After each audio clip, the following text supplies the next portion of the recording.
February 20 तारीख जाए विचार विभाग हाजत को गले अनुगुल जिला मुख्य चिकित्सालय करितकर्मा कोटिपति कनिष्ठ किराणी सुब्रत बेहरा आय बहिर्भूत संपत्ति ठूल अभियोग गुरुवार अपराह सुब्रत को गिरफ्त कर विजिलेंस रेड बेले सुब्रत आय ठारू अधिक 205%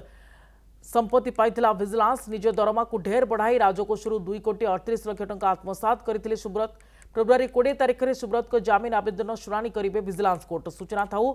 जे 2007 मसीह 8,000 टंका दरमारे जूनियर आसिस्टांट भाव में आठमल्लिक डाक्तखाना चाकरी आरंभ करते सुब्रत 2011 रे अनुगुल जिला मुख्य चिकित्सालय को बदली हुई आसते 2017 रु 2025 मध्य आकाउंटांट दायित्व समय निज दरमा को बढ़ाई वास्तव दरमा बाद निज आकाउंट को अधिक 2 कोटी 38 लाख टंका नहीं जाइछंती। अक्टोबर मासरे एजी और स्वास्थ्य विभाग ऑडिट टीम खोलताड़ पर सुब्रत को अर्थ तोषार पात्र गुमर खोलिथिला।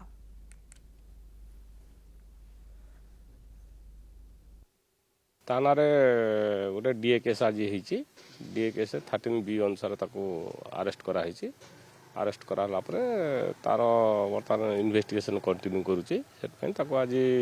कोर्ट जुडिशियल रिमांड को निगला तो कोर्ट तक कस्टडी पठेदेले डीए केस ता ना आगु गोटे मिस अप्रोप्रिएशन केस करथिला बोली